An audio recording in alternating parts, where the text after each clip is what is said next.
it wasn't my Venom.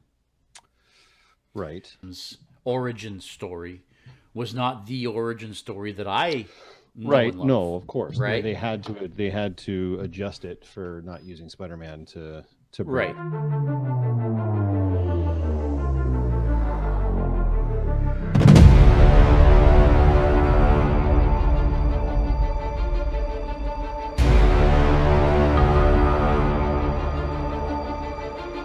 What they wanted to accomplish, I don't think they did a terrible job with it. So No, they did do a terrible job. It was still a good movie, I thought. He was a great part of that. Yeah, I do feel like it did kind of capture, because that was one of the few Marvel titles I collected back in the day. I did collect Venom, Lethal Protector. I don't have any of the first issues. I have a ton of that run, and I feel like it did kind of capture that feeling, that essence from it. So yeah, we'll see. I like Woody Harrelson too. He's because in the Venom comic book, actually, you know what? Let's talk about that when we get to that point. Yeah. Because there's a couple things I want to touch on for sure too. So, yay. Welcome back, everybody, to another episode of the Geeks of the Roundtable for Friday, October. Well, not October. Sorry, it is actually October 1st. Holy cow! Time is flying. Nope. Still. Well, this is going to be airing Friday, October 1st. I see what you're saying. Aha! So it's October 1st. Halloween's just skipping a hop. Oh yeah, spooky season. So welcome back, everybody. If you haven't already, please take a minute and go down below and click that subscribe button. It really helps propagate the videos out to the YouTube realm.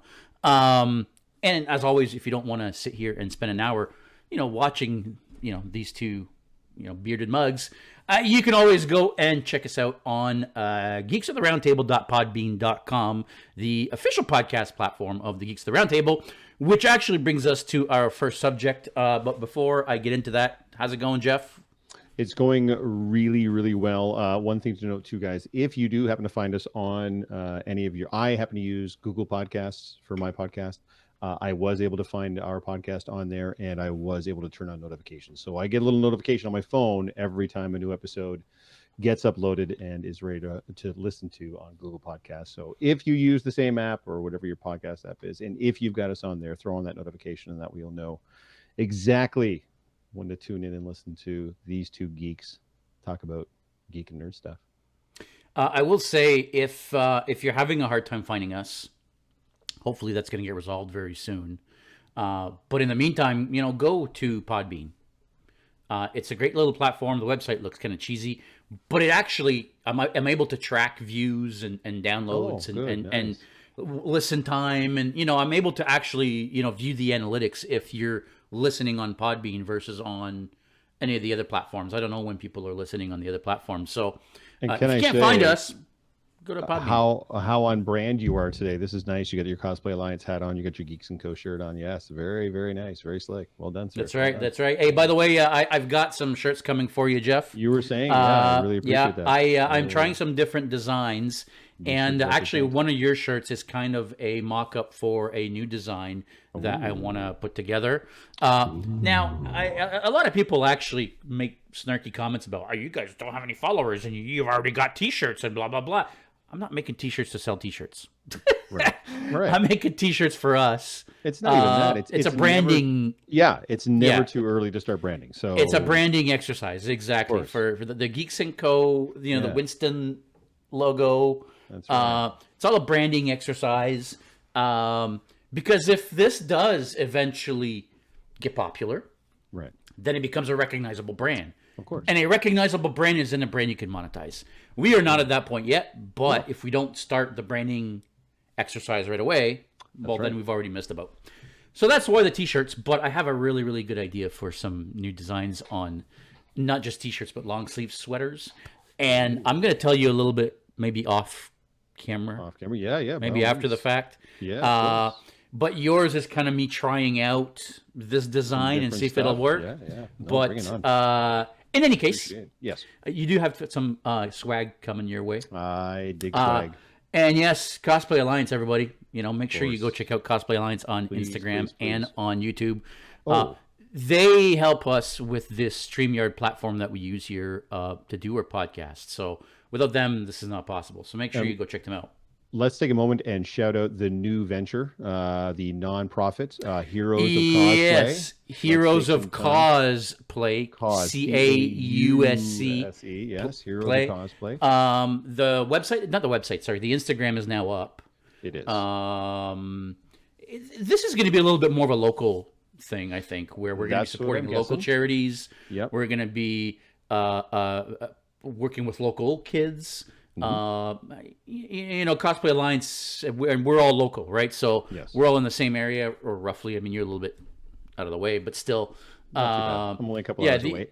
Having said that, we're always encouraging cosplayers to get involved in their local charities and anything they can do to help out. As far as I'm willing to bet you, no matter how big or small your town is, there are dozens, if not hundreds, of charities that you can get out and reach out to and help with anything at all. So don't be afraid. And if you're looking to join a group or you're looking for some inspiration, Heroes of Cosplay, as JS mentioned, CAUSE, is a gathering essentially of GTA cosplayers in Southwestern Ontario. They're going to start dedicating time to doing more for charity. So, but you don't have to be in GTA to participate. You can participate anywhere in the world that you are. Reach out to those charities and become involved, because why not?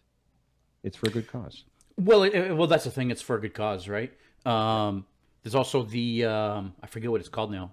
Dress up for the blood drive. What was it called? Oh, Suit Up for Jack. Yeah, still going strong. Suit Up for Jack. Yep. So I've actually got to bring that up in the Heroes of Cosplay chat there and make sure everybody knows that's a thing too. So yeah, that's what I'm saying. Whatever you can do. Some people can give blood, some people can't. So there's something else I can guarantee you. There's something else that's going to be available to you. And the fact that you're donating your time, I think you'll probably be amazed at how many groups and how many people will jump at the chance to have you come out in a costume and have fun and whatever cause it is that you're supporting. So yeah. Yeah, and you know what? At the end of the day, when I get in costume, just seeing people's reaction is what I like. I love seeing people's reaction. I love people coming up to me saying, "Hey, can I take Can I take a picture?" Yeah. To me, that alone is its reward. So to be able to turn that into some sort of a fundraiser or like a blood drive or whatever charity it is, right? When you're able to do that, I don't know, that's even better to me. But no, in any case, let's do some good. We're superheroes, for the love of Pete. Let's do some good. So, talking about doing some good, we talked a little bit last week about the problems we're having with the name of the podcasts. And if you didn't get to the end of the episode last week, because I have a ton of people that came up to me and said, "Oh, what did you decide on a name?" So you actually took the time to listen to the beginning of the show, but never got to the end of the show, and you never went down in the comments to vote on what you wanted the name to be. All that said, for those that didn't go to the end, Jeff brought up a good point that a lot of people had been coming to him saying, "Hey, listen, we want to listen to you guys, but when we're trying to search Geeks of the Roundtable on the different podcast platforms, there are too many other similar podcast names out there. And being that we're nobodies in the realm of podcasts, our suggestion comes up 57th or whatever the case is. Yeah. So people are having a hard time finding us. The idea is to change the name, make it something a little bit more unique, a little bit more recognizable, maybe something that rolls even a little bit better off the tongue. And I think I've made an executive decision, Jeff. An executive decision. This is interesting. This should be good. Yeah. I've decided that we are changing the name. I've already picked the name. Ooh, good. The branding of everybody Geeks and Company is not going to change. The name of the YouTube channel and the Instagram page and the name of the platform is still going to be the Geeks and Company. Winston, that way that you're seeing, over Jeff's head here.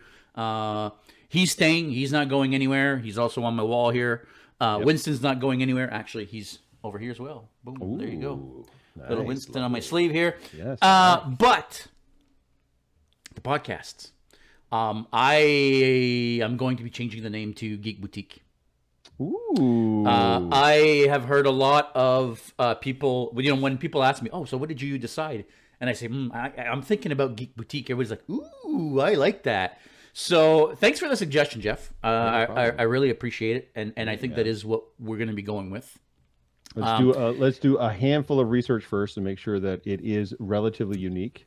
Exactly. the Before, unique geek boutique. Yes. Of course, you're yes, going to go with the French. Of course, you're going to go with the French name. yes, exactly. Of course, you are. Come on. I should have led with that. I don't know. The boutique sort of has this totally not geek feel to it. Do you know what I mean? Yeah, Like it's no, this I do. whole feminine, high fashion thing, Exactly. but you're attaching it to geeks, right? So, Yes, sir. I that's why I think I gravitated towards that. And you're right. I need to do some research, make sure that it's going to work out, and if it is going to work out. There's a lot of changes I need to make, especially to the podcast platform side of things, because now that I've just signed us up with Geeks of the Roundtable, I don't know if I can change the name or if I've got to re-register everything. And so we'll keep everybody updated, but keep an eye out. Geek Boutique is coming, and that will be the new official name of the Geek Podcast. Yay! All right. What are we talking about this week? Well, listen, we're going to do another little bit of a mishmash of topics. There's so much going on, I feel like, in the geek world right now. It's moving too fast. Like every week I want to do something specific. And it's either, well, let's get some guests that know a lot about this stuff and then they can't make it. Or there's a million things that happened in the last week that, holy cow, I want us to talk about. Yeah, exactly. I made a video about this a couple days ago. The Babylon 5, the show by Joseph Michael Straczynski, is actually getting a reboot on the CW. Now, this reboot is a from-the-ground-up reboot, and it is being developed by J. Michael Straczynski himself. Yes. So he is the one that's developing this reboot. He's writing the pilot. I didn't know that. He wrote 92 of the 111 episodes of the original, and he wrote all of the comics that came out. And he also wrote, I believe, all but one of the TV movies. Yeah, he when he pitched it as a 5-year arcing show, and he had cards that laid out the entire arc over 5 years, which at the time when that show came out was pretty much unheard of. Everything was episodic television at the time. It was very, very few serialized shows like that, where each individual week. Now, because he was on network television, though, it's not like today where he could get in and out in 8 to 10 episodes. He still had to fill 22 and 23 episode seasons, so he would have filler episodes in there. And I even remember back in the going on message boards, and he would be responding to people on message boards saying, "Oh, really? Oh, yeah. Like not every episode can be an arc episode. There's 23 episodes in a season. The story would move way too quickly. We have to have some filler episodes for character development and world building and all that kind of stuff." So, but yeah, he went in with a plan, I don't know if there's been another show that was so completely owned by one guy like that. So I don't know that there is. I mean, even Star Trek. Yeah, sure. Gene Roddenberry had his fingers all over the first 2 seasons of the original series, but everything else was basically by somebody else, right? I mean, you've had Rick Berman, you've had Akiva Goldsmith, you've had Brandon Braga, you've had, I mean, there's been a number of showrunners over the lifespan of Star Trek at this point, but it looks like he will be the showrunner for this new reboot. And he is being very specific that this is a reboot. Yes. The idea being that he's done a bunch of other shows now and a bunch of other stuff. So he's grown in terms of how he tells stories. Yes. Obviously, he's done a ton of comic book writing too. Like he's done a ton of comic book writing for Marvel and DC. Yeah. He also did. Well, it was the one that I think was the main writer on the real Ghostbusters cartoon. Oh, okay. I didn't know that. Like he's done a lot of stuff. By the way, did you know he has a cameo in the MCU? I did not. In Thor, the first Thor movie. Oh, yes, he was the writer of the first Thor movie. That's right. Yeah, but I didn't realize he had a cameo in there. When the hammer is out in the desert and they're just starting to set up, he's the guy in the pickup truck that's trying to... Oh, that's hilarious. I never even noticed that. That's J. Michael. I never noticed. Well, he was the writer of the original Thor movie. Yeah. Or one of the writers in any case. Yeah. Like I was saying, this is going to be a complete reboot from the ground up. Yeah. One of the things that Babylon 5 was known for back in the day. I mean, you got to remember, Babylon 5 first aired in 1993. Yep. The pilot aired in 1993. I think the first season did start in 1993 as well. No, Special the effects. very, very beginning of 94, like January of 94. Beginning of 94. All right. Special effects. Babylon 5 was known for using 3D effects much more than anybody else had ever in the past. Now, when you look at Babylon 5 today and you look at the effects, the visual effects, I mean, it was crappy. It doesn't look real at all. But back then, Right. it was, oh my God, wow, look at these cool CG effects and these ships and these crazy space battles. And imagine what it's going to be like now with today's special effects. Well, if you are in the States and you have HBO Max, you can watch the remastered Babylon 5 that they've just finished remastering. And I guess the effects do look a little bit better in the remaster. But yeah, you're talking Well, because about they're in 4K now. That's right. But you're talking about, but they didn't redo the effects for the remaster, obviously. So you're talking about, computer CG effects in the early 90s. Yeah. And of course, we don't get Babylon 5 if there isn't Star Trek shows currently on the air at that time. And there are, at the very least, there is Next Gen at that point. And Next Gen was still using models for the majority of their work. Most of what they were doing. And such for certain effects, but almost all exclusively models. So this was like a brand new thing. And that's what we were all like, ooh, this is super cool. But much like Next Gen and much like a lot of the other Star Trek shows, it took a season to grow its beard. The first season is a little bit shaky. And from what I understand, I've read a synopsis of the reboot, and there's no even mention of Jeffrey Sinclair. They're jumping right to John Sheridan. Yeah. I mean, it looks like it anyway.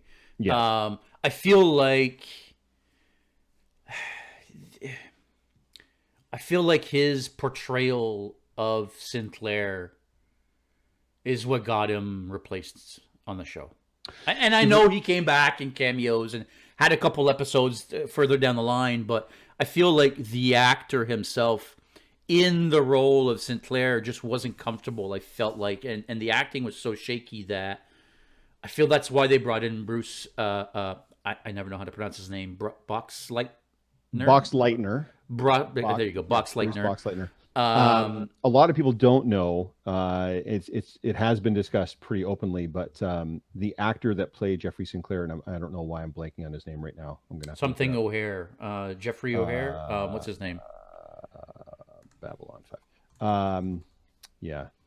Anyways, had a lot of mental issues and was having episodes and breakdowns on the set, and eventually, and eventually Michael O'Hare.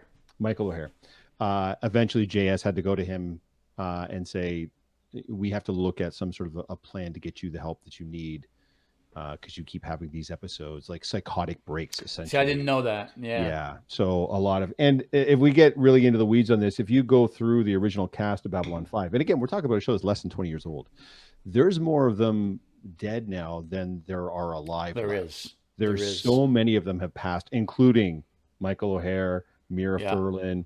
Mira Furlan just passed away this year, didn't she? Or last year, this year? Patsulis, Jerry Doyle. I mean, they've all passed. So it would have been difficult even if they tried to pick up where they left off anyway, because so much of the original cast isn't available anymore. But and that's the thing, right? And I think Straczynski made a comment about this in his press release, that like, how do you continue telling the story of Babylon 5 when 3/4 of the people aren't available anymore, right? They've passed away now. Yeah. So if you're going to have to remake all these new characters, well, you might as well just reboot the show, right?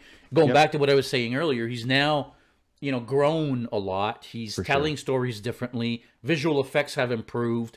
Hey, what a perfect time to now reboot his passion project, reboot his baby. Now, having said that, how comfortable are we that it's going to be on the CW as opposed to a network that's maybe a little more, what's the word I want to use here? Not teenage angsty drama like a lot of the CW shows are. Like, how do we feel about that? So I'm not going to lie, I'm a little bit worried. Yeah, me too. But let's be honest, the CW owns the brand. Like Warner Brothers owns the Babylon 5 brand. Sure. So if it's going to be on a channel, it's going to be on the CW.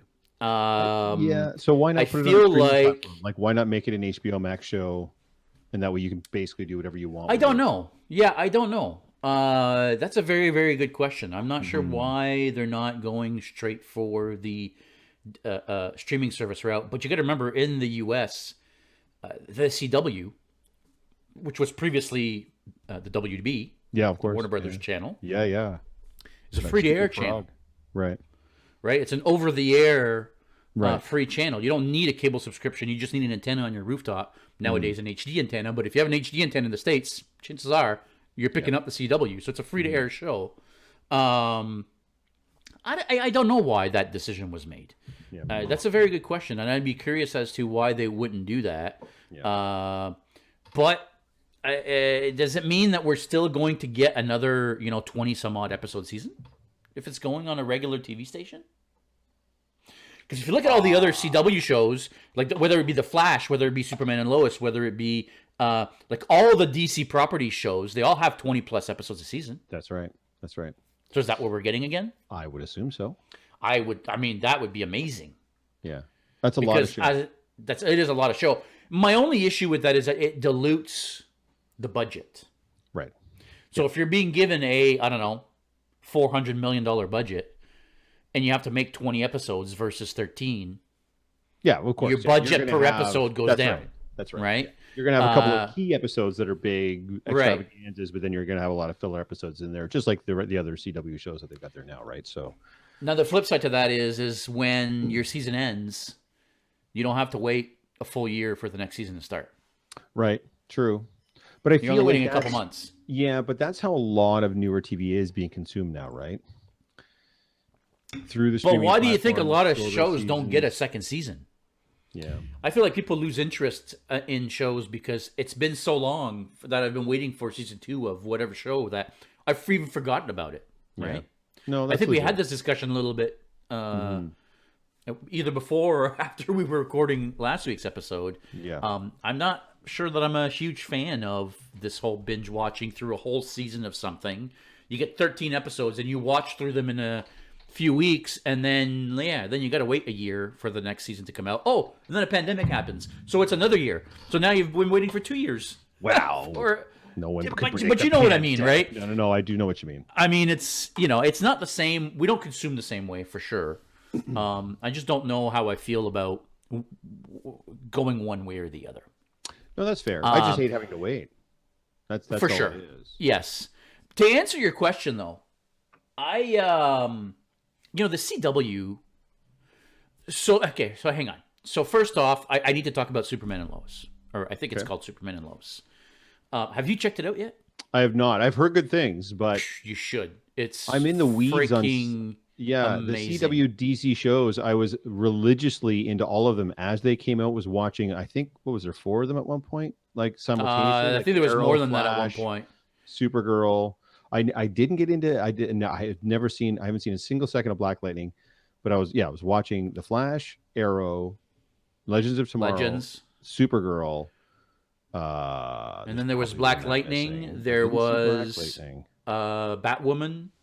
Oh yes. And then I Stargirl, feel like I there think was they have another one. now? Is there Oh, they have Stargirl Stargirl now? as well now. Yeah. Correct. So I feel like it's almost like sort of like trying to dive into the comic books too. Like unless you're watching all of it, it's hard to, especially when they start doing all the crossover episodes and everything else. So I did watch the Crisis on Infinite Earths crossovers through the show. So even though on some of those shows I'm like, I don't really know who any of these people are because I've never seen the show before, like Batwoman and such. I feel like that's I guess my big concern with it getting sort of trying to get into Superman and Lois, not knowing how much permeation there is with the other DC shows, and am I going to know what's going on if I'm not up to date on Flash or Arrow's not on anymore, but Legends of Tomorrow, whatever. You know what I mean? Like, is it completely independent, or does it still rely on? It is. So far, the story it's telling is completely independent of the other ones. No, at least there's one. You got to remember that they're on a different Earth, right? Like Superman and was Supergirl. Well, yeah. So Superman is on Supergirl's Earth. on Earth, right? Right? They're in the same world. So Right. either way, the point I'm trying to make here is that show isn't as much the teenage angst, Twilight, type show that the other DC properties are. That's the first thing. All right. It's not even remotely close to what the other shows are. The other thing too is you got to remember is with the CW, with most of the viewership being younger people, they kind of need a show to attract the older generation. They need a show to attract our generation to come and watch their channel. And I feel like Babylon 5 is that show. It's that show that's going to grab the older generations and bring them over to the CW, as long as they do it right. Yeah, hopefully. Yeah, that's the goal, right? We'll see what happens. My fingers are crossed. My hopes are not super high, but at the same time, I would love to see it be a giant success and bring Bab 5 to more people and expose it to more people. Because at the time, seasons 2 through 4 of that show is some of the best television you'll ever watch in your life. Mm-hmm. Season 5 was a little of a... Because season 5 came after that TV movie when John becomes president, and that was season the 5 finale. has Tracy Scoggins as the new captain. That's right.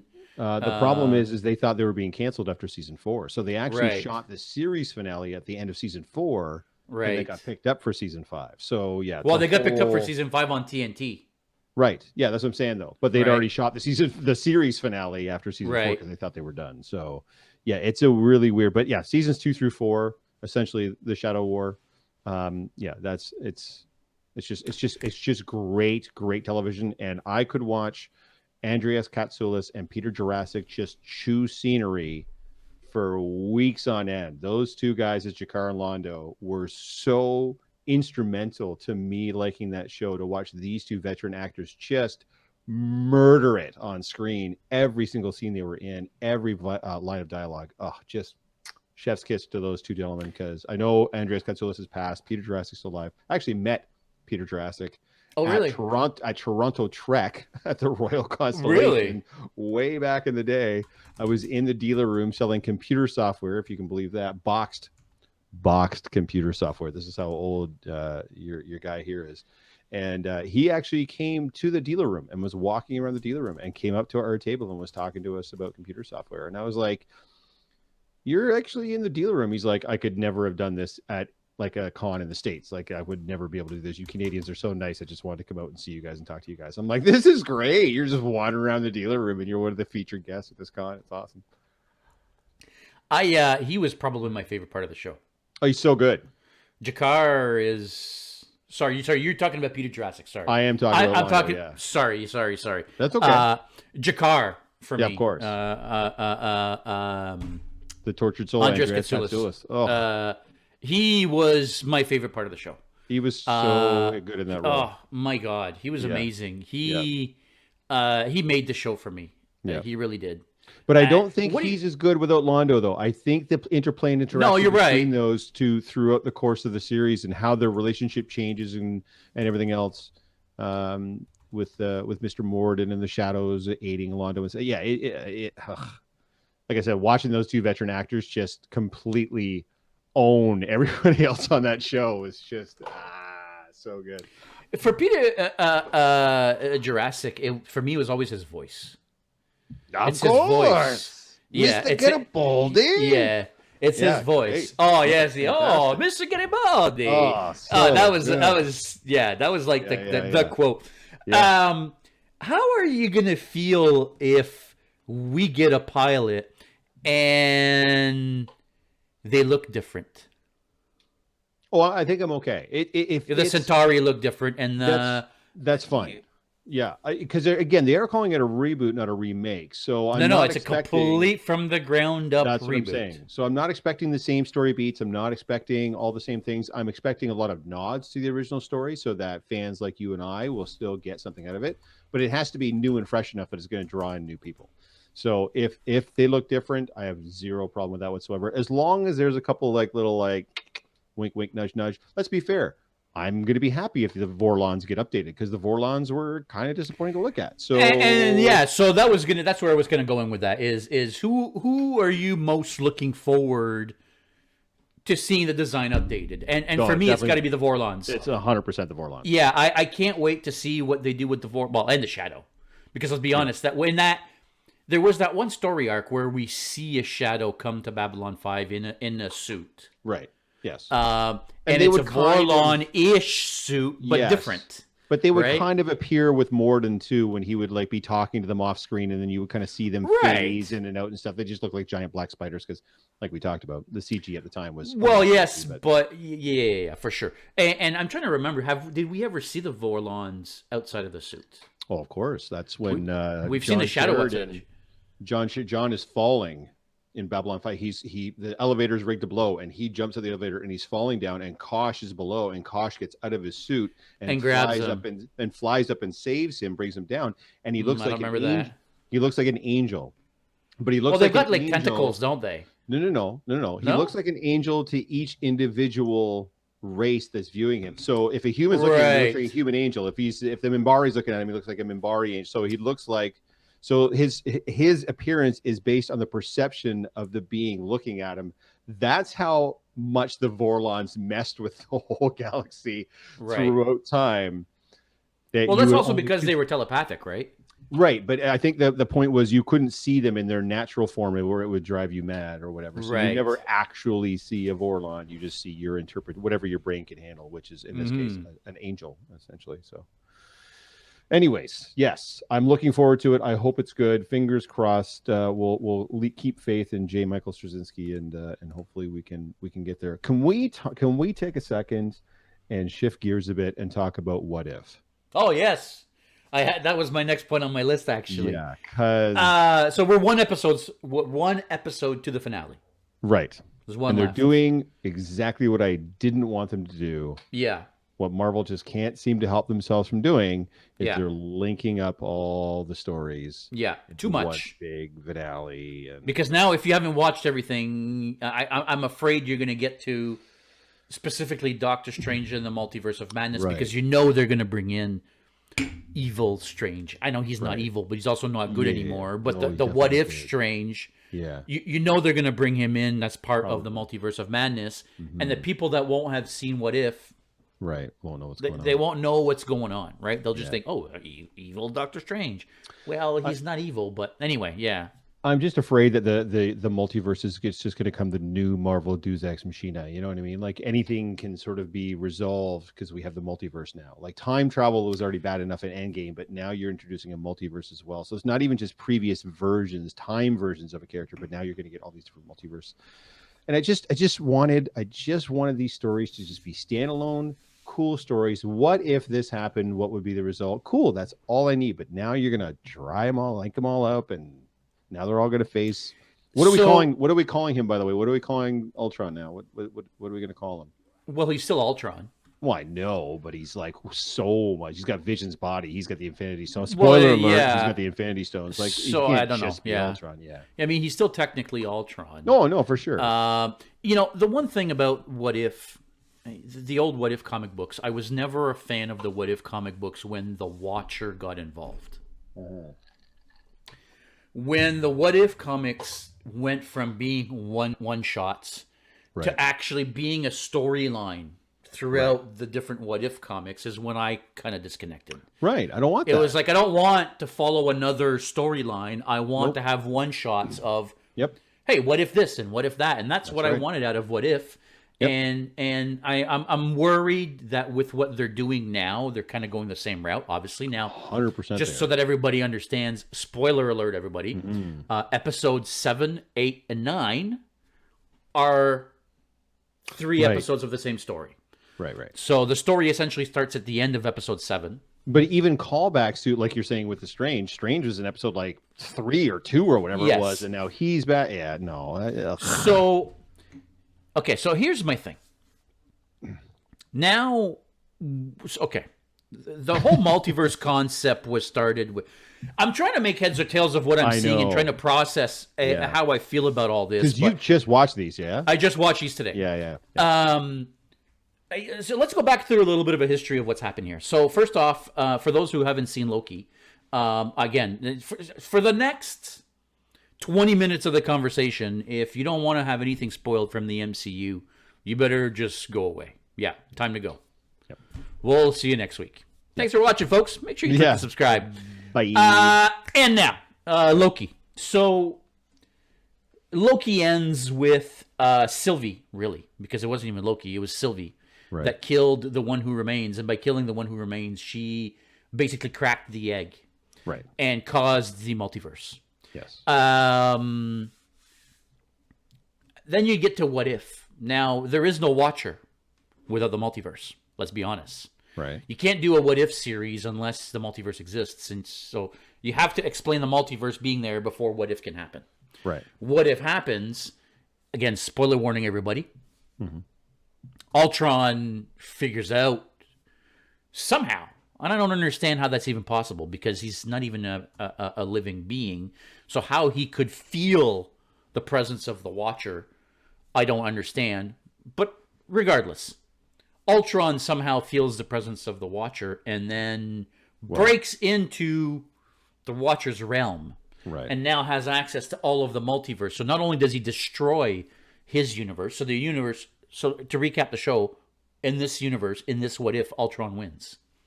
Ultron actually destroys everything. And not only everything, but he goes on to slicing that scene when Thanos shows up. Yeah. And I forget what Thanos says, and Ultron goes boom and just cuts him in half instantly. I don't know if he says anything. He just flexes his hand. He's got the glove on. He's looking for the time stone, and then so make sure that we're clear on the Mind Stone. No, the Mind Stone.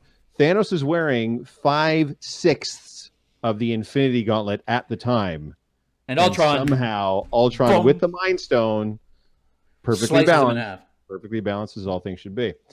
Which I don't know that I necessarily agree with, but the point is, so Ultron is twice upgraded. He's using Vision's body, so he does have some organic pieces, and now he has all 6. Well, and a vibranium body. He's got a vibranium body. Yeah, essentially. He still has, obviously, the Mind Stone in his forehead, but now also has the other 5 Infinity Stones embedded in his armor, in his suit. Finally, and I understand from the movie side of things, they had to make it so Thanos was ultimately defeatable, so that they really, really, from any of you Marvel viewers and readers of the comics back in the 90s that read the original Infinity Gauntlet saga, the Infinity Gauntlet essentially made Thanos into a god. In fact, all of the other godlike beings tried to team up and take out Thanos once she had the glove, and he just wiped the floor with all of them. Eternity, the Living Tribute, everybody. So this at least is showing off. Well, everybody but Avengers, Death. Everybody but Death, because he was trying to appease Death. She was in love with him. No, he was in love with her. Well, she wanted nothing to do with him. Well, fair enough. That's why he killed half the universe, right? To try to appease her. Here nor there, the What If cartoon is at least showing the power of the Infinity Stones, which I feel like the movies did not do very well. It's just all he's going to do is snap his fingers and half of life disappears. You literally can control space, time, and reality, and all you're going to do is snap your fingers and make half the universe disappear. Ultron's like, no, I got way bigger plans for this, and he's doing some cool stuff with it. So that's one part I do enjoy. I just want it to be its own self-contained story, man. I don't. Well, so now that, and that's a good point. Now that Ultron is or broke into the Watcher's realm and has access to the whole multiverse. I guess what the question I'm going to ask right now balances on the final episode. Right. Are they going to find a way to defeat Ultron? Is Armin Zola going to somehow be able to infect Ultron and beat him? Or is that how it's going to end? Is Ultron going to end by infiltrating the multiverse? And is he now the big bad? Is he now going to be responsible for everything that's going to happen in the rest of the movies?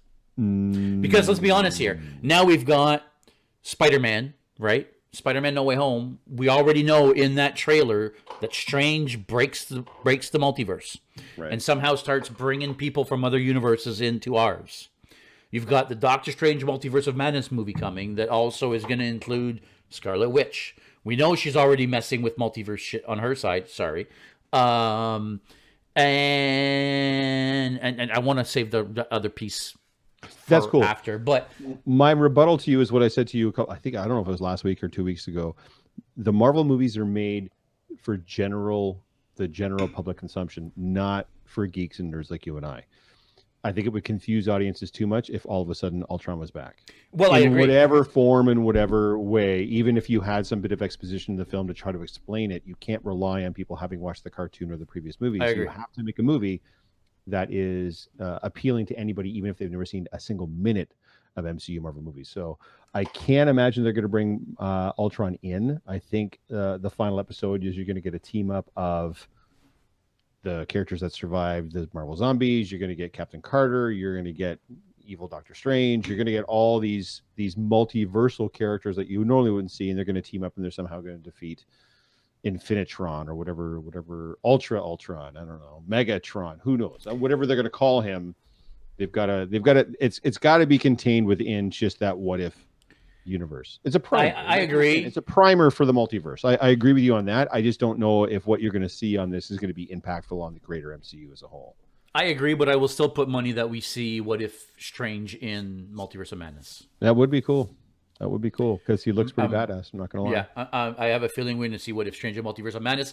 I wouldn't be surprised if we also see the Watcher. If what's his name again? Uatu. Jeffrey Wright. Jeffrey Wright, is that what his name is? Yes, Jeffrey Wright is his name in real life. If he Uatu gets introduced as the Watcher, yeah. Yeah, because there are multiple Watchers. Well, there are. Yes. But in There's our universe, there's only the one, right? Well, there was another one. It was confirmed. Oh, was there really? It was confirmed that Stan Lee was a Watcher, and that's why. Fair enough. Fair enough. You're right. So, You're right. The man himself. Yeah. Rest in peace, Stan. So what if finishes next week? Yep. What are your overall thoughts so far on the series? Yeah, I don't like it. Shock of all shocks, the grumpy old man doesn't like it. I thought the first episode with Captain Carter was easily, far and away for me, the best episode that they've done. It was the one that hewed the most closely to a typical. It's what I expected to see. The overall concept is essentially the same. We're just going to take this one thing and we're just going to twist it. That's all we're going to do. We're not going to completely rewrite everything and then expect you to just get it and enjoy it. The Killmonger episode was horrible. The Thor episode was okay, but it was just silly and seemed completely inconsequential. A friend of mine made a point that it seems like they either go way too far with a concept to where nothing is recognizable anymore, or it ends up being just fluff, silly pieces like the Thor piece, and to an extent the Marvel Zombie piece with the talking head of Ant-Man. I mean, come on, man! Like you I enjoyed Marvel Zombies. I really did. I was a huge fan of the Marvel Zombies comic books. Oh, me too. That's why I wasn't that big a fan of this, because the comics were wonderful. They were amazing. But it was a good way to bring Marvel Zombies into canon, right? If that ends up being more of a thing, I would take more of it. I would just can some of the silliness before I. It doesn't have to be like dire, like it doesn't have to be The Walking Dead, but it can't be slapstick comedy through it. I don't know. No, for sure. I agree. I completely agree. So this is where I want to have a quick chat about Venom 2. Yeah, hit me. Again, everybody, if you're still watching and you don't want any spoilers, either about Spider-Man No Way Home or Venom 2, you shouldn't be listening to this podcast any further. I shouldn't be either. Bye. No, I'm just kidding. Yeah. Well, listen. There is the way I see it is if you're spoiling a post-credit scene that does not affect the movie itself, right? Right. You're not spoiling the movie. You're spoiling the post-credit scene, but it has no effect on the movie. Yes. So there is a mid-credit scene technically in Venom 2. It was leaked online. If you want to go see it, everybody can go check it out right now. And we're bringing Venom into the MCU. Venom is now part of the MCU. Okay. So the post-credit scene has Eddie Brock sitting in a hotel room arguing with Venom, and a flash happens, and they're all like, "Oh my god, what the hell happened?" And he's like, "Did you do this?" He's like, "No, I thought you did this." He's like, "What do you mean I did this?" Like, and then on TV you can hear like the TV changing to whatever they were watching to a news report. The hotel room they were in has now changed to a completely different hotel room. The news report is J. Jonah Jameson. announcing to everybody that Peter Parker is Spider-Man. And then the camera turns to the TV, and it's the scene where you see Peter Parker taking his mask off that you see at the end of Spider-Man Far From Home. Right. Right? You're seeing on the big screen him taking off. That's the scene we see.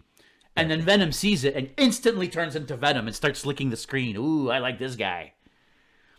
So somehow, whatever the Strange does in No Way Home, Well, brings Venom into our realm, into the Peter Parker MCU world, universe. I might have a different theory for you. Okay, go ahead. So here's the problem. It's my understanding that if this isn't the final outing, there's only one more outing for Tom Holland in his contract, in this co-contract with Marvel Studios and Sony. So as I've said in a previous podcast, everybody needs to understand Spider-Man on the movie side of things is still owned by Sony. They Correct. still own all the rights to Spider-Man and all of the ancillary characters. That's why they get to make a Venom movie, and that's why they made all the different Spider-Man movies and such.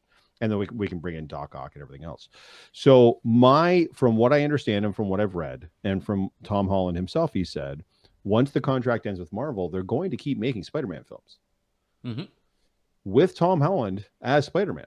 He Yes. just isn't going to get to play in the MCU anymore. Well, Well, we don't know that. He can't. If legality-wise, if the contract isn't there, if they're no longer cooperating on films, then he can't.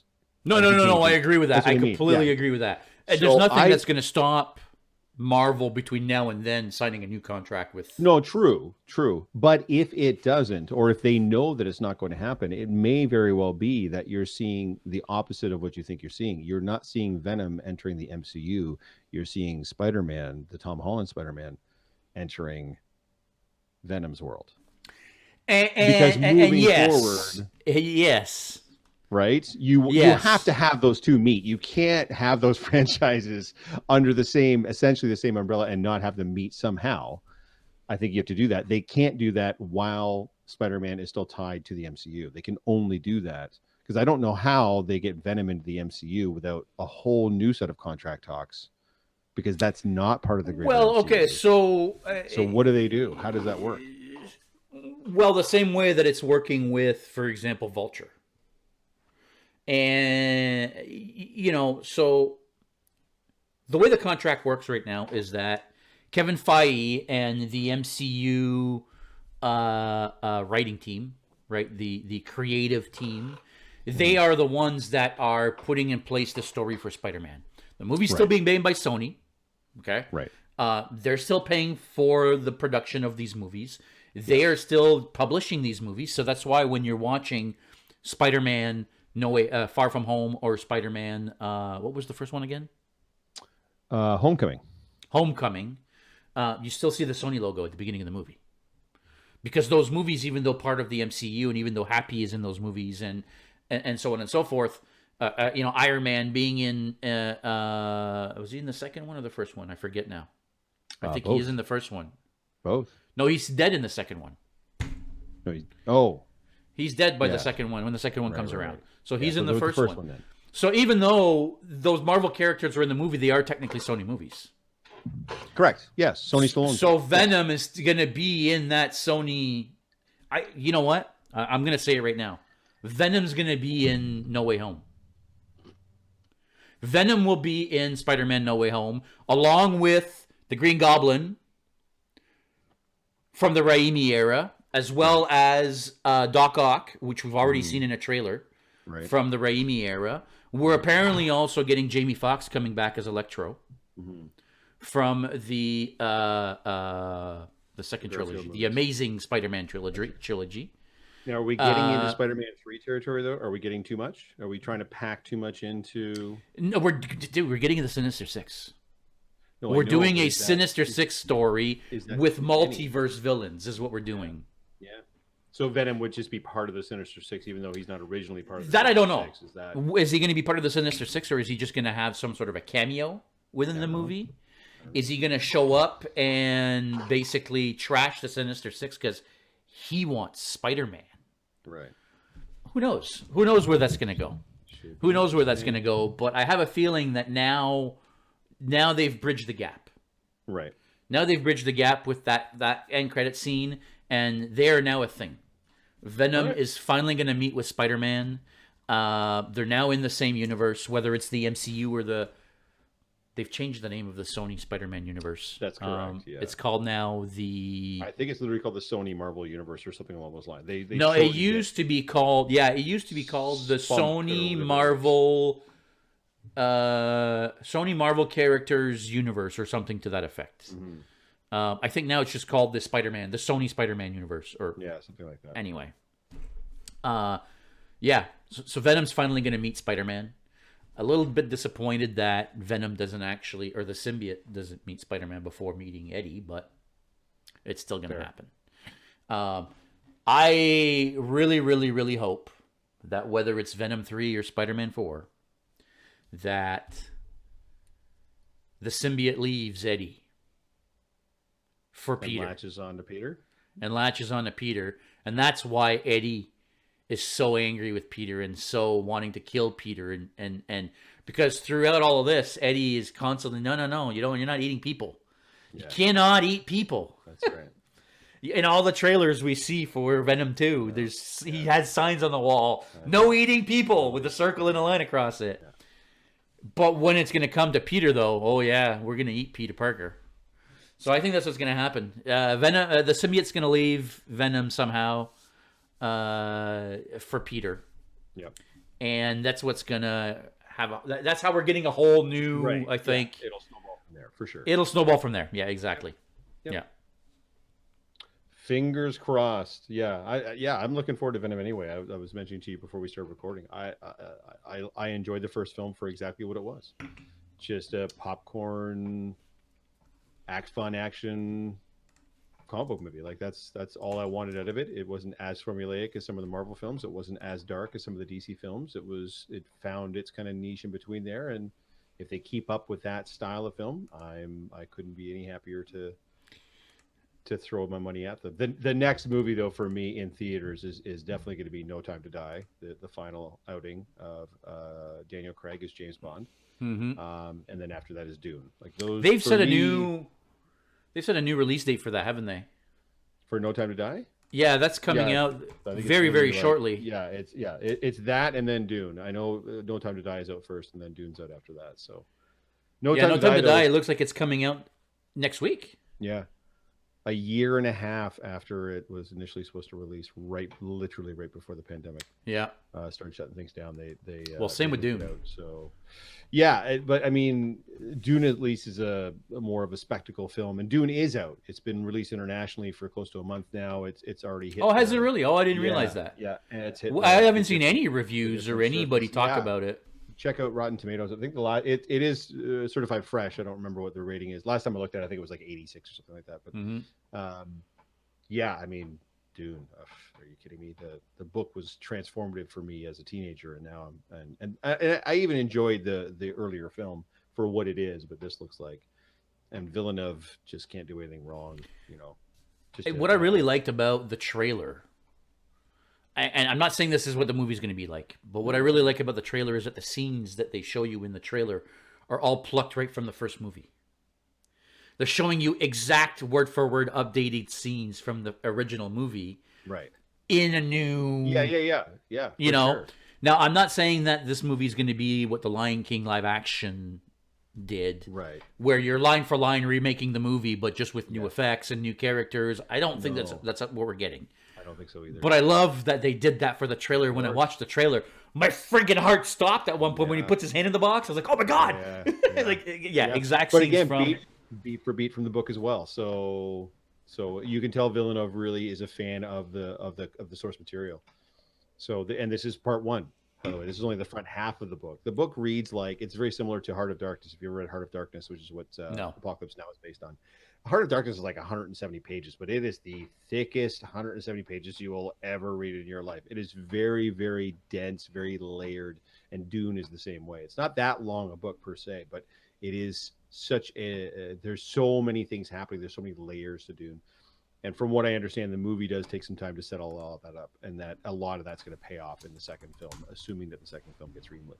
Because they're now calling it Dune Part 1, by the way. They're not just calling it Dune anymore. So it's being referred to as Dune Part 1 because it is just the front half of the book. That was always the intention for it to be two Really? films. But Warner Brothers wanted to put this out and make sure it was going to make some money before committing to greenlighting the second half. So for someone that's never read the book or the Right. books, Yes. it is books, right? There's multiple books. There's 3 books, isn't there? No, there's way more than that because I think I don't know if it was his son. I think his son took over writing after Frank Herbert passed or whatever. There are multiple books. The 3 main canon books would be like Dune, Children of Dune, and Messiah of Dune. But then there was a whole bunch of Dune stuff happening after that too. So. Now, the original movie that we got back in the 80s spanned all 3 of the original books. No. No. Okay. No, it's just the first book. Ah, okay. The subsequent books have never been done live action wise because there's a massive time jump, and so does 2 and 3 still follow Paul? Yes, but yeah, I don't want to spoil anything in case there ends up being a series. But yeah, there's a big time jump, and Paul is like sort of elevated to like almost another. Anyways, they're great reads. Check them out.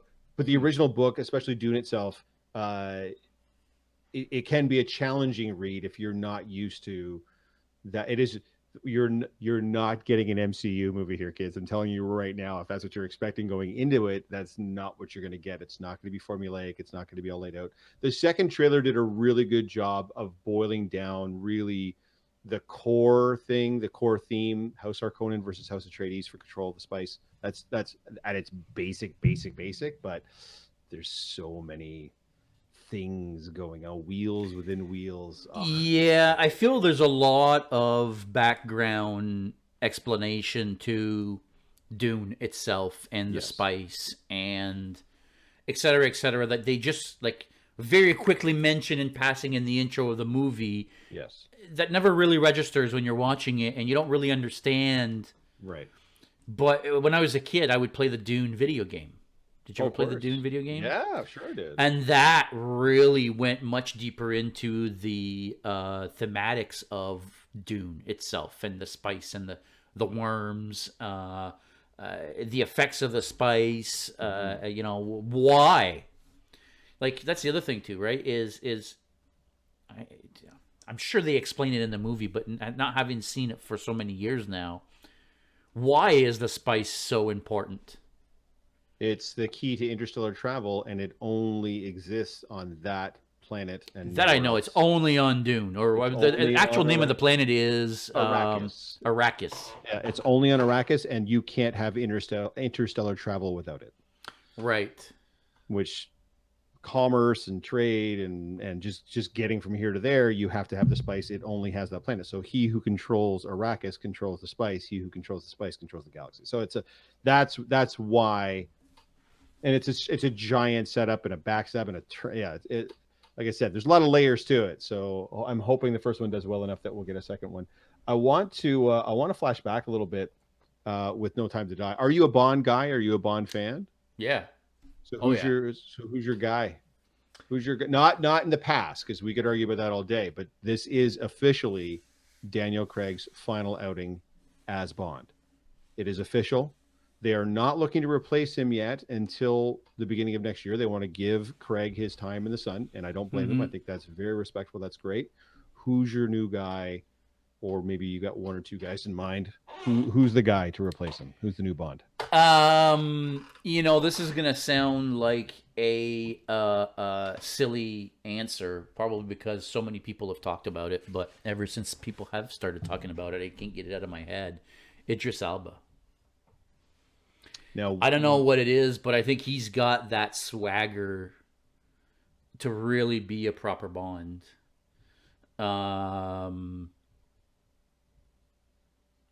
So my only issue with Idris is his age. Because Daniel Craig, I think now is the age that Idris is now, but Idris would just be starting. So Idris is 49 years old. He just turned 49 years old last month. that's pretty up there for just starting out to be Yeah, James it Bond. is. Yeah. Um, What about you? I mean, uh, if you ask me, you already obviously have somebody in mind. I have two somebodies in mind, and it would be two Hmm. radically different somebodies in mind. Sorry, Yeah. my apologies. Daniel Craig is actually 53 now, so he is a few years Oh, older he's than a little Idris, bit but older. Yeah. that is still. Um, for me, it would almost be a return to form. But I mean, come on, look at Henry Cavill. Could that dude be Yeah. any more? And if you watch The Man from Uncle, which is a Yeah. criminally underrated film, It's a his great turn movie. is it's fantastic. Guy Ritchie, one of my favorite directors of all time. Hmm. His turn as Napoleon Solo was easily like his sort of on-screen test to be James Bond, even though he's got an American accent in that film. Um, Posh dress, sleight of hand, international type of thing, suave debonair. The dude just he looks like James Bond just as much as he looks like Superman. Like it's uncanny his look and such. Hmm.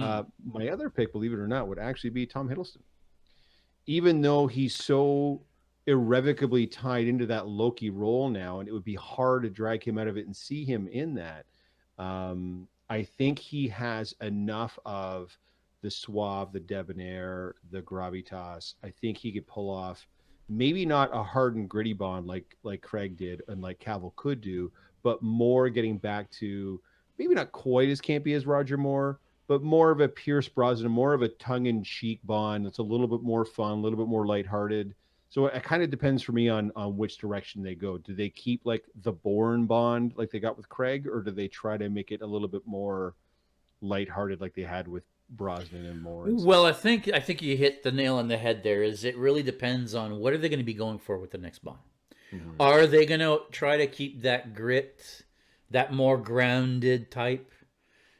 Look, let's be honest. The Roger Moore era of Bond was vastly different than the Sean Connery era, Oh, for where sure. it was very campy. It was silly Mhm. stories of space stations and sharks with lasers on their freaking heads, and like Roger Moore, James Bond was for me it was Austin Powers, like literally. No, for sure. You're not Um, wrong. so I guess it really depends which way they want to go with the next Bond. Uh, I don't think, as much as I would love Idris, as much as I think you're right, Tom Hiddleston could make a very good Bond if they decide to go with a little bit more of the tongue-in-cheek type, movie. Yeah. I believe they're not going to be going with somebody that's very well known. They're not going to be going with a nobody, but they're Right. not going to be going with a Like a Tom superstar Hiddleston kind of or thing. a Yeah. superstar. No. Yeah. I think they're going to be going with somebody that has done a couple of things, but is relatively unknown to the mainstream public, to mold whatever they want to go Yeah. with as far as a theme for their new Yeah. series, so that they can mold that person that way. And I don't hate your idea. If they pull off like a Timothy Dalton and they just bring Elba in for like two films, I am so down because Yeah. I've yet to see Idris Elba be bad in anything. Like Well, exactly. he's been in some not great movies, but he's always been solid. Amazing. Hey, listen. So After Into Darkness, Star Trek Into Darkness right, yeah. wasn't a very good movie, but he was amazing in that. Even though I you mean, did, you don't even know it's him until the end of the movie, no, but you know. I did like that film. I'm not gonna lie, but that's fine. Well, Yeah, there you but I go. mean, the Suicide Squad. Hobbs and Shaw, Yeah, I mean, I haven't seen Hobbs and Shaw, but I mean, he looked another good. silly, campy movie where he's Yeah. amazing in. The Losers. Have you ever seen The Losers? I have not. Oh, I have. Sorry. Yes. Yeah. That's with Chris. Chris Evans, Jeffrey Chris Dean Evans. Morgan, yeah, Yes, yeah, yes, and yes. Idris Elba. He ends up Yeah. being the good guy turned into the bad guy in that one. So, which he seems to do fairly well. But and No, he's Luther, good in I everything. no, he's fantastic. He's one of the best that's doing it right now. If you ever watch, I think I've talked about it before, Hot Ones on YouTube. Yes, the wings. Yeah, so with the chicken wings. Idris has an episode, and his episode. I haven't seen it. Oh, it's fantastic. It's not just an insight into Idris, but you can see the kind of dude he is, and yeah, if you're out there and you watch Hot Ones, you should check out the Idris Elba episode. I'll have to look it up really good. because I haven't seen that one. I've seen a lot of Hot Ones, but I haven't seen that one. Yeah, no, check it out. Do we want Sorry, to go start ahead. wrapping? No, No, do we no. want to start wrapping things up? That's what I'm thinking. We're a little over an hour plus now. Are we? Yeah, I mean, we chatted for a couple of minutes before we started recording, but Yeah. yeah, I mean, I don't have anything else specific that I wanted to go through. I think we've touched on a couple of the points that I wanted to get out there. Actually, I want to go back to Babylon 5 for 1 minute, Yeah. Yeah. Shoot. and actually maybe more than 1 minute. The scandal, or the I don't know what you want to call it, between Babylon 5 and DS9, Mm-hmm. where so for everybody that doesn't know, and maybe you can go back and watch my video, but I'm just going to tell you anyway. So when Babylon 5 was being created, J. Michael Straczynski actually pitched Babylon 5 to Paramount, who apparently turned them down, and then turned around and went and made their own space station based show called DS9. Um, a couple of things. One, and now these are things that I have heard, not that I know for a fact, but I have heard that Paramount would have apparently done some sort of a behind closed door settlement with J. Michael Straczynski, to say, hey, look, here's a little bit of cash and leave us alone. But I've also heard, and this is based on a comment that he made himself, a tweet that he released saying that he didn't think they were actually ripping him off, because apparently Berman and it was Rick Berman, and I forget who the other one was, Brandon were already Turcotte. developing DS9 by the time they pitched Babylon 5, and that's why they turned him down. He says, well, no, we're not going to buy your show. We're already making our own. Um, I know you had a hard time getting into DS9 because of this, because you were such a Babylon 5 fan. Tell us a little bit about your feeling behind all this, because we talked about this a little bit before we started recording last week. But we didn't. I wasn't able to get this on the air. So tell us a little bit about how you felt with that whole scenario. Yeah, no, for sure. So it depends on who you're listening to, like the timeline wise. If you initially, J.M. Straczynski initially, JMS as he's known in the fan base, initially said he did pitch it all the way back in like '88, well before development on DS9 had started. He pitched the idea. And if you look at the two shows, some of the similarities are a little bit difficult to get around. A space Mm-hmm. station next to a stable wormhole with a promenade or a place where aliens gather, and it's a diplomatic type place, and people down on the planet below. Like there's so many similarities between the two shows. It's hard to believe that they were developed completely independently from each other with no crossover. And yes, at the time, Warner Brothers and Paramount Television Was B5 orbiting Minbar? no, no, there was a small planet below that they thought was void and lifeless, and it turned out, I don't know, it was in the second or third season that there was life down there. Hmm. And then they realized, and then I believe that's actually where they find Zathras is down on the planet below, and Hmm. Zathras is talks. That was when they had the big crossover when they bring Jeffrey Sinclair back with War Without End parts 1 and 2, Right. the best episodes of Babylon 5. So yeah, so at the time, the similarities between the two shows were such that it was difficult to overcome. And the weird part for me was, so like I said before, I don't think there's the reason I started watching Babylon 5 was because of Star Trek, because Star Trek was back on the air, because I was hyped for anything that was going to be sci-fi related. There was a bunch of shows that were kind of coming out. Earth Above and Beyond was another one, and then we got the reboot of Battlestar Galactica a little bit later on. So the sci-fi TV shows were getting to be pretty popular at the time. I think And Alienation also came out around the Alienation, yeah, same absolutely. time, and there's a bunch of them. So anything like that, I was just gobbling up.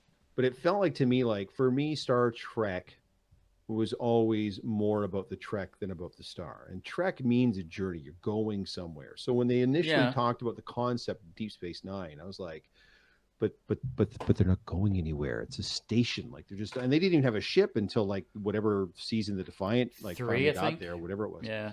So for me, conceptually, I already wasn't in love with it. And I know they try to tie it in because I think they had Picard on the very first step, like on the pilot episode or whatever, to talk about the conflict between him and Cisco over the Battle of Wolf 359 and all that jazz. But conceptually, it didn't really jive for me. And for whatever weird reason, conceptually Babylon 5 did. And I think the point between the two shows for me was, even though the Dominion War happens, and at one point they even lost DS9, but they got it back. Deep Space Nine for me always still had that Star Trek hope that you knew everything was going to be okay.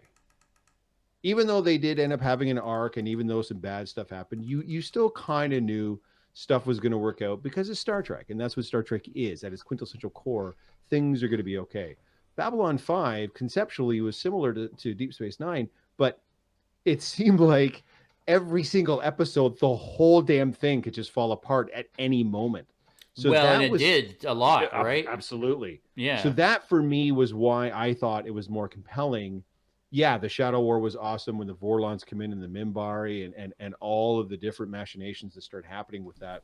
That was fantastic. For me, when it really kicked off was what was the Rangers? Yes, with Marcus. When Babylon 5 basically decides we're going to pull away from Earth Force. We're going to align with the Rangers, and then they built the White Star. That's right, with fleet. the help of the Minbari. Yeah. With the help of the Minbari, using Vorlon technology. And then there was a bit of a a war, basically, between Earth and... Yeah. I forget what they were called. What did they call themselves? The Alliance? They called themselves the... It's a really good question. Anyway, sorry, I didn't mean to cut you off there. No. That's no. You're bringing up excellent points. What set it apart, I think, was cool. Mm-hmm. Even they, so many of the sci-fi shows always call the people from Earth Terrans because it's Terra. But on Babylon 5, they were Earthers, and I don't know why that just rung truer for me, because I remember because Mars was a big part of the war effort as well, and the Earth was going to run red Mars was going to run red with Earther blood or something. I was like, it was definitely more gritty is the wrong word to use because gritty is such a commonly overused word right now anyway. But it was definitely, for me, it felt more real, more tangible. Babylon 5, how something like that would actually work or not work as it turned out. Because you're right. I mean, how the place was falling apart more times than not, and alliances came and went, and entire governments rose and fell. So how many times have they blown parts of Babylon 5 like right off? Yeah, no, crazy town. And then civilizations rose and fell during the course of too. So it definitely felt like there was more at stake on B5 as well, as opposed to DS9. Because again, the Federation's still there, man. Still going to be there. Doesn't matter how much kicking you do. We're not going anywhere. We're still the Federation. Everything's going to be okay. Eventually things are going to work out. And eventually things did.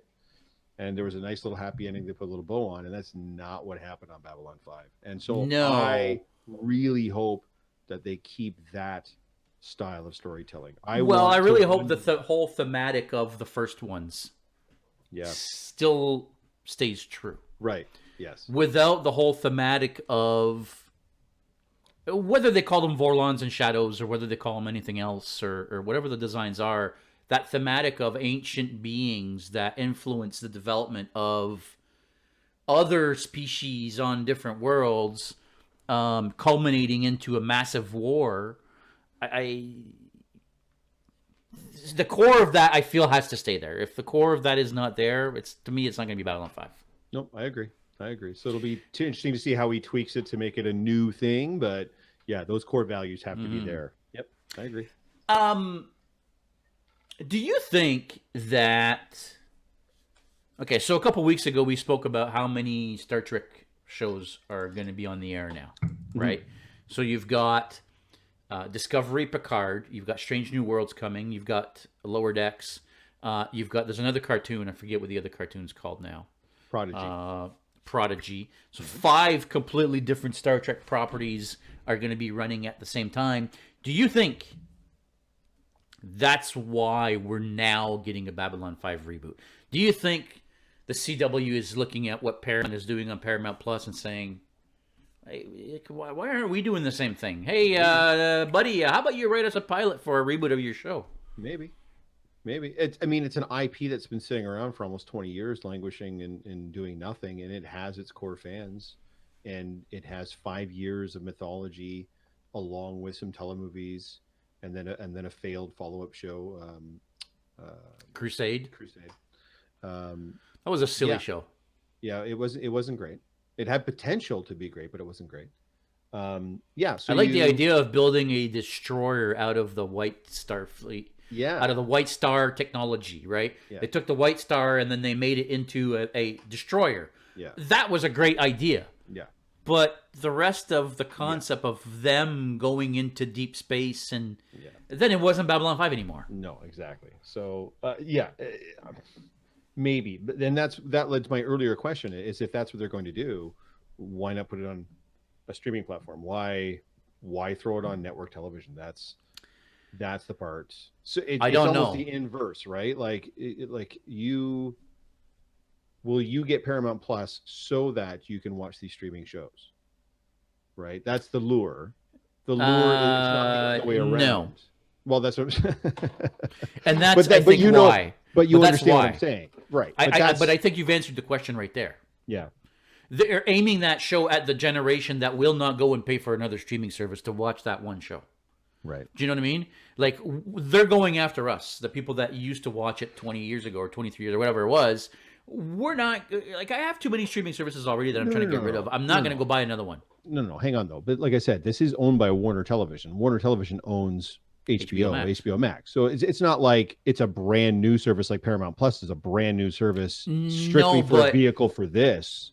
Like HBO Max is in a lot of people's homes, and if there was one new thing coming out on top of a bunch of other cool shit that you may want to watch, I would be willing to wager that if you look at HBO Max versus Netflix and Disney Plus and Amazon Prime and all the other streaming services, I bet you there's a lot less people that are subscribed to HBO Max than all the other ones. You'd have to look up the numbers. I don't know. You know, I've heard they're doing well, but I don't know for sure on how that's working out. But I have a feeling that's probably a big reason why is their core fan base aren't going to want to come and buy the service, and hence why I think they're putting it on a free-to-air channel. Let me put it to you a different way then. If the production values on this are not as good or on par as they are on Discovery, then I'm going to be upset. And I'm telling you now, they're not going to be because it's on the CW. So yeah, I you know what? I can't argue with that. I feel that if they have a good story, if they're making a show that is interesting, that grabs us and keeps us into the show, the production value doesn't need to be as big as Discovery. Especially, like I said earlier, if they're making a 20-some-odd, 23 to 26 season show, how can they? How can the production be as big as Discovery that has 13 episodes or 10 episodes or whatever the heck it is, right? I think it's 13. Spending hundreds of millions of dollars on a few episodes versus making a full series. Yeah. I don't know. It's going to be interesting to see, regardless. I mean, I can't wait to see what they come up with. Oh, I'm watching. There's no question I'm watching. I just have to hope that other people watch. It's the same with the Dune movie. It comes down to the same thing. You can't just have people that read the book going to see the film. You have to appeal to a wider audience. So hopefully they find a way to get Babylon 5 to appeal to a wider audience for sure. Definitely. We've been on for a while, Jeff. I think it's about time we wrap it up here for today. Anything that you want to add, pitch, talk about before we go? I think we've hit all the bases. I think you all know me by now. That's my moniker down there below. So if you just type that into Google, you'll see all of my social medias and such. So you can reach out there. Now that the pandemic is winding down, we've talked about this on previous podcasts, but Fan Expo is literally right around the corner. We're mere weeks away now. So progress on Peacemaker is happening. The suit is on its way. And I'm just genuinely actually getting excited to be going to Fan Expo and interacting with people and such. So we're going to be doing a big Suicide Squad group on Saturday. There's going to be at least 6 or 7 of us that are all going to be squatted up. So if you happen to see a great big roving band of Suicide Squad members on Saturday, I'm going to be one of them. So stop and say hi, grab a picture, do whatever you want to do. And then, I think that's it. I'm just super, super hyped for that. I've got some other things in the works, but we'll talk about that in the next episode. Maybe we'll have an episode where we focus on what's going on currently. But what about you, man? What's on the go for you? So I as I mentioned the other day, I am going to be going to Fan Expo. Well, actually, I mentioned the other day. Nobody knows this because I actually mentioned it in the local cosplayer chat. So nobody's actually heard this. I'm only going to be going on Saturday. Yeah, I think a lot of people are doing that now too. So Yeah, I'm bringing a couple people with me, so I mean it's costing me over $200 just in tickets. yeah, It's quickly becoming a weekend that's going to be very, very, very expensive. So I had to, make a decision and say, you know what, I'm only coming Saturday. We are going to be wearing our Predator costumes. We are 95% done with adding sound to our ooh, costumes. It's nice. all, well, you can't see it now, but it's basically all woven throughout the costume now. It's just a matter of making it not permanent, but just making sure the wires don't move around and stuff. So No, I of need to course. figure all that stuff out still. But beyond that, that's all done. Um, I'm hoping, well, and that's another thing I wanted to quickly talk to you about. Maybe we can do that off camera, but we're going to be in costume. We're not going to be going to do the show. We're going to be going to cosplay. So we're going to be in costume all day. We're going to be taking pictures with people all day. We're not going to be going booth to booth. You know what I mean? Right. Yeah, yeah. I don't know what the plan is for you guys and your group. Who knows? I'm going to hang out, have fun, take some pictures with people. I'm going to have people there taking video, taking pictures. That's going to be why I'm going. I'm not going to be doing the whole going to the vendors and booth to booth and the video games. And you know what? You need a whole weekend to do all that stuff. Which I have, thankfully. I'm there Friday, Saturday, and Yeah. Sunday. So, and I think the Friday and the Sunday are both going to be just some spandex suits that I have. I think I'm going to do Omni Man one day and Zack Snyder Superman next. So, those are going to be days where I'm going to check out the booths and Like check out the cosplay guests and everything days. else. Yeah. Yeah, just for fun. And then Saturday, yeah, is going to be the big group day, and that one's going to be exhausting with the helmet on and the whole 9 yards. So, yeah, we'll see Sweating what your happens. balls off and Yes, sir. yeah. Well, we are anyway in our foam Yeah. costumes. Oh, but, yeah. So super excited as well. Tickets are bought. Everything's pretty much ready to go. I still need to fix Nice. the belt so that it fits my dad bod now. Yeah, Yes, I am going to be a dad bod predator. What can I say?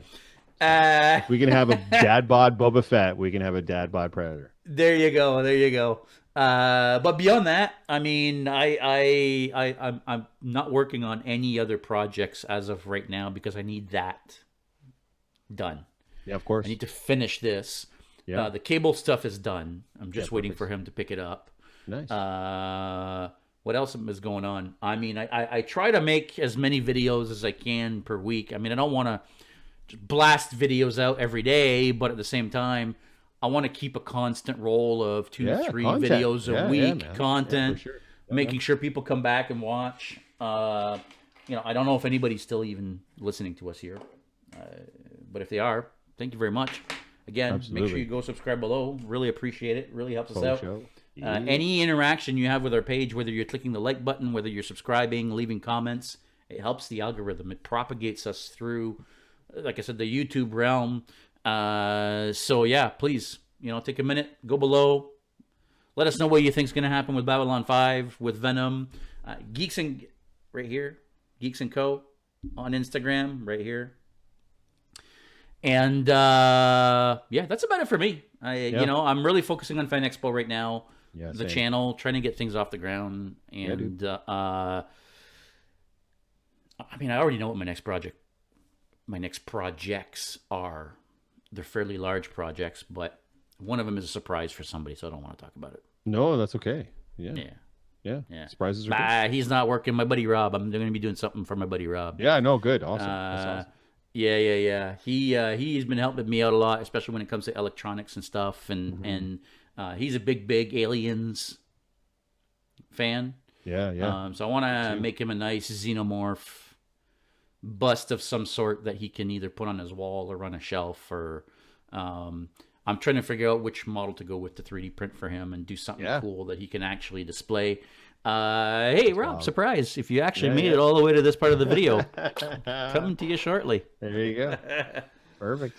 All right. Well, listen, thanks again, Jeff. No problem. Always a pleasure chatting with you, and we'll be, seeing each other in a couple weeks. And so next week, Potterheads, if you've made it this far, I have some great guests lined up. Some very, very deep Potter nerds are going to be joining us on the podcast. So yeah, if you are a Potterhead, please tune in next week. You're going to get all the Potter you can handle. JS is not a big Potter guy, so I'm going to be leading the podcast at that point. So tune in for that embarrassing moment on my behalf. But JS is going to be here as our Muggle to keep us all in line and not get us too far in the weeds. As far I mean, I've seen the movies. Right. Well, to be honest, I'm not sure I saw the last one. Yeah. But I've seen the movies. Yep. But I've never read the books, and I've never been into it. Not like my daughters have. My daughters were, Yeah. you know, they loved Harry Potter. They read all the books and seen all the movies multiple times, and you know. So no, I don't know all the in-depth things like you guys will. It's good to have a Muggle's perspective. So I'll still be there, and you know, hopefully interjecting some you know, funny quips here and there.